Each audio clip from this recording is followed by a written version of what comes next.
Bonjour à tous. Merci de votre présence au webinaire sur le télétravail.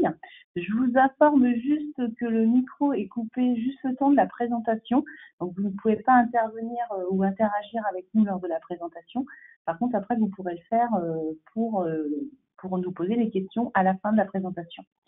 Moi, je me présente, je suis Céline, je suis accompagnée de Marion pour la présentation sur le télétravail. On va donc vous parler des outils indispensables à mettre en place lors du télétravail. C'est un sujet d'actualité en plus. Donc, on va passer sur le sommaire. Donc, qu'est-ce que le télétravail? Donc, une définition, des définitions du télétravail, un accès sécurisé pour le mettre en place, des accès sécurisés, les matériels adaptés et le suivi du travail à distance. Donc, je vais laisser du coup la parole à Marion pour la définition du télétravail. Alors, bonjour à tous. Alors, tout d'abord, le télétravail, il désigne toute forme d'organisation du travail qui pourrait être effectuée au sein de notre entreprise, dans les locaux de l'employeur, mais du coup qui sont effectués par le salarié, soit dans des, je dirais, enfin, soit chez eux tout simplement, soit dans des entreprises, des espaces de coworking, voilà, par exemple, coworking, qui sont faits pour ça, et tout cela se fait de façon volontaire et en utilisant les technologies de l'information et la communication. Ensuite, les avantages du télétravail. Donc, il y a bien des avantages pour les entreprises, tout d'abord.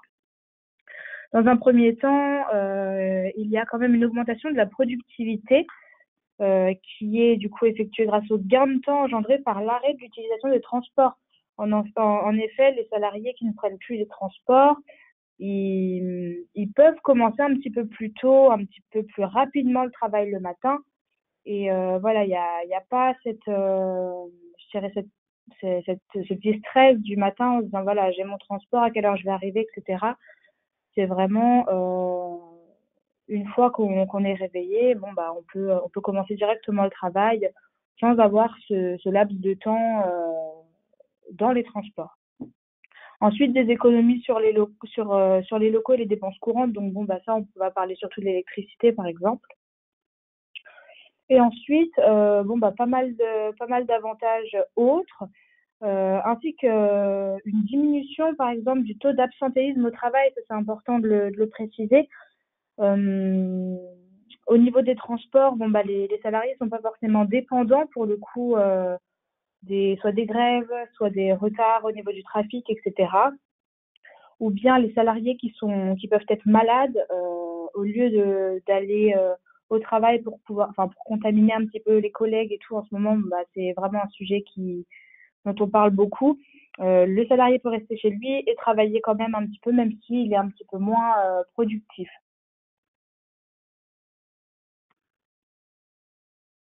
Ensuite, au niveau des avantages pour les pouvoirs publics. Donc là, on va parler surtout d'une diminution de l'empreinte carbone, toujours en parlant des transports. Le fait qu'il y ait moins de déplacements, les salariés, les personnes restent travailler chez soi. Il y a beaucoup moins de transports, ce qui améliore aussi la fluidité du trafic.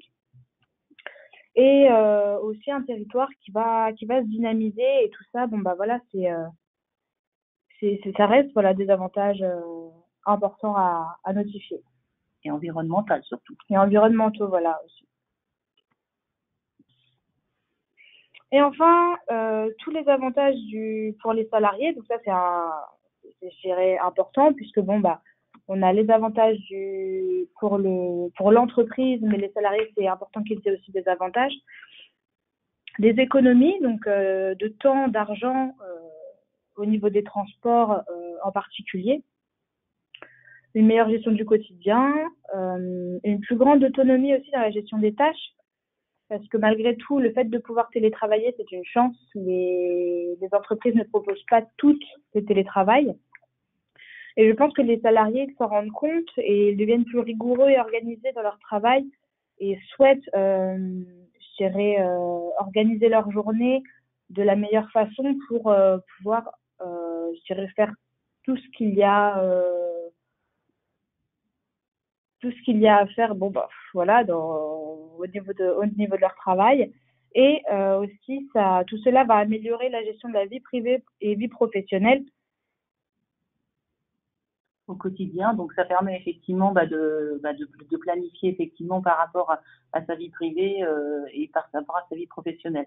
Donc, par exemple, quelqu'un qui va se connecter le matin, qui est obligé d'emmener son enfant à 8h30 à l'école, va être obligé, s'il a 40 minutes de transport, que ce soit en bus ou en véhicule privé, va être obligé de compter ses 40 minutes de transport, alors que là, s'il a 10 minutes de l'école, à 8h40, il peut se connecter directement sur son poste au niveau de son travail, enfin de son domicile, et ou alors dans un espace de coworking. Après, effectivement, tout dépend de où vous souhaitez travailler et comment vous souhaitez le faire, parce que c'est vrai qu'après chacun le fait aussi dans la meilleure condition possible. C'est le but aujourd'hui. En tout cas, merci Marion pour tous ces détails et tous les avantages. Et donc maintenant, moi, je vais passer à l'accès sécurisé, c'est-à-dire comment accéder au télétravail. Donc effectivement, on a ce qu'on appelle le VPN, donc le Virtual Private Network, ou réseau privé virtuel.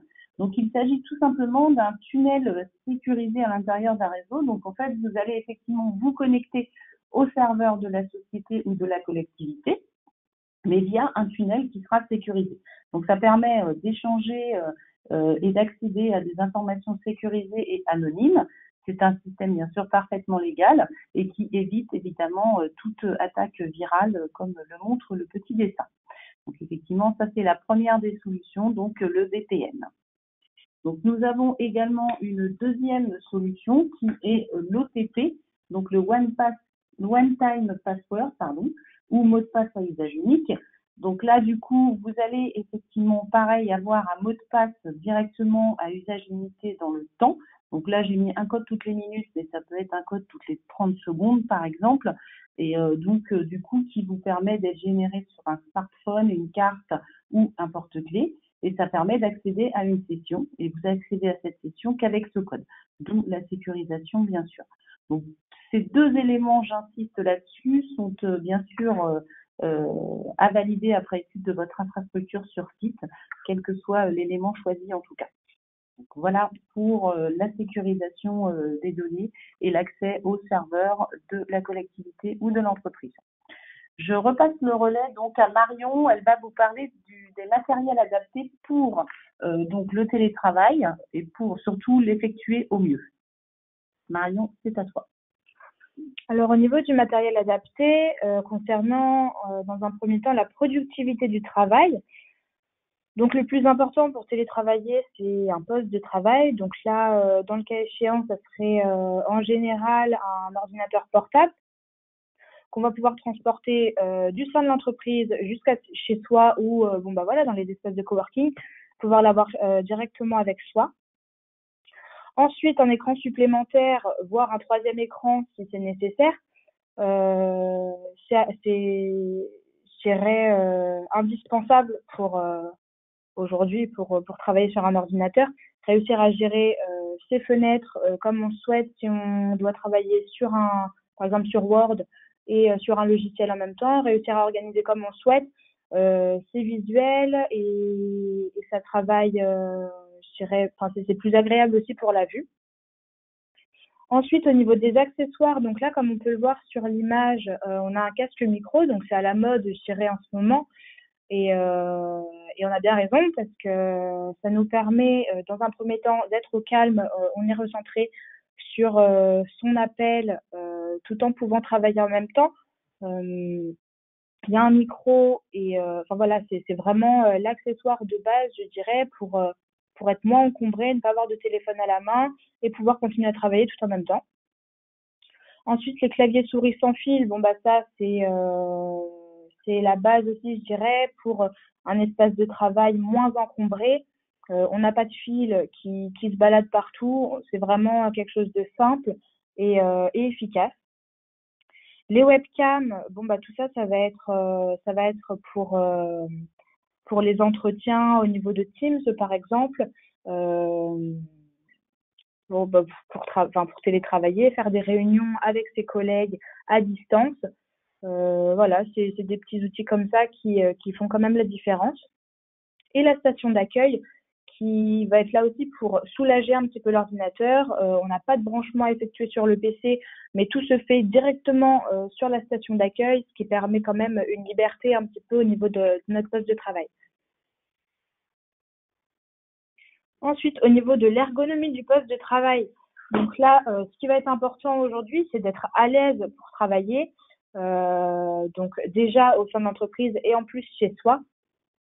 Donc là, comme on peut le voir en haut avec les petites images, l'objectif dans le matériel, lorsqu'on veut avoir du matériel de qualité, c'est quand même avoir une position de qualité pour nous permettre de travailler dans les meilleures conditions possibles. Là, pour le coup, l'objectif, c'est vrai qu'aujourd'hui, la maladie du siècle, c'est le mal de dos. C'est pas simple de travailler avec un mal de dos, donc pour limiter, je dirais, ces tensions-là, il faut avoir une position, je dirais, la plus droite possible, la plus assise possible, et avoir un dos toujours droit. Enfin, voilà, vous devez le savoir, le sentir, tout le monde en parle. Et pour cela, on a quand même du matériel adapté aujourd'hui. Pour tout ce qui va être douleurs articulaires, des poignets, à force de taper sur les claviers, etc. On a des tapis de souris, des repose-poignets ergonomiques, etc. Pour le mal de dos, on a les sièges ergonomiques coussins lombaires qui, ça, bon, bah voilà, sont soit, je dirais, des articles séparés, soit un seul article en fonction de certains modèles. Et le rehausseur de pied qui, lui, travaille un petit peu en binôme avec le siège aussi, qui va nous permettre d'avoir une position avec des genoux surélevés et ainsi pouvoir garder son dos le plus droit possible, pardon. Et enfin, le rehausseur de PC portable qui, lui, va être là pour soulager, pour gérer, élever la vue du salarié pour avoir la vue le plus droit possible. Et voilà, tout s'ensuit dans tous les cas. Dès qu'on regarde un petit peu en bas, le dos tire, voilà, ça va limiter toutes les tensions et améliorer le quotidien de vie quand même du salarié. Merci Marion pour tous ces détails. Effectivement, il faut penser à nos lombaires. C'est quand même assez important aujourd'hui. Alors, moi, je vais continuer dans le télétravail, mais au niveau du suivi du travail à distance. Et donc, aujourd'hui, il y a il y a des logiciels qui sont mis en place, des outils collaboratifs pour justement calculer le bénéfice du travail à distance, pour planifier, échanger des fichiers, rester en contact et gérer des projets. Donc, comme le disait tout à l'heure Marion, elle a évoqué Teams. Effectivement, nous, c'est un outil qu'on utilise assez régulièrement, justement, pour rester en contact avec ses collègues, pouvoir effectivement se faire des réunions virtuelles et permettre justement de discuter par rapport à un sujet où on aurait pu le faire effectivement sur site, mais comme on dit aujourd'hui avec la pandémie, par exemple, il y a des choses qui vont être obligées d'être faites à distance. Et c'est vrai que ces réunions permettent justement de rester en contact avec justement les collaborateurs et de garder toujours un œil sur les dossiers en cours. Car effectivement, on ne peut pas être dans une société à l'arrêt, c'est compliqué. Donc aujourd'hui, effectivement, tous ces outils sont effectivement disponibles via des logiciels. Donc il y a Teams, il y a Zoom, il y a d'autres choses. Et ça permet effectivement une cohésion d'équipe. Alors par contre, c'est vrai qu'aujourd'hui, il faut plutôt choisir un rythme de 3 rendez-vous visio par semaine environ et ne jamais effectivement trop laisser de temps de communication à l'arrêt. C'est vrai qu'on prône un échange limite quotidien avec ses collègues, que ce soit par téléphone avec le casque micro par exemple. Donc ça permet vraiment de pouvoir être au courant de tout et de garder un petit peu ce contact comme on avait sur site à l'époque. Donc ça, faut pas hésiter. Et alors, il y a des gens qui vont s'habituer très bien au télétravail. Il y en a d'autres qui auront plus besoin d'aide et c'est là où il ne faut pas hésiter à décrocher son téléphone, à l'appeler, à l'aider et voire même à l'inciter à aller sur Teams pour discuter 5 minutes. Voilà, donc faut doser le contrôle, faut effectivement accompagner ceux qui en ont besoin et on a tous les logiciels nécessaires pour le faire. Donc n'hésitez pas à nous contacter pour les logiciels, il y a plusieurs logiciels adaptés à vos différentes infrastructures. Donc moi, je pense qu'on a terminé. Je vous remercie en tout cas de votre attention. Je vais revenir sur un point sur le groupe Infragest, qui est effectivement promoteur de la DSI. Et nous avons donc 4 entités qui sont situées géographiquement à Rouen, Paris, Orléans et Chartres. Donc n'hésitez pas à nous contacter directement.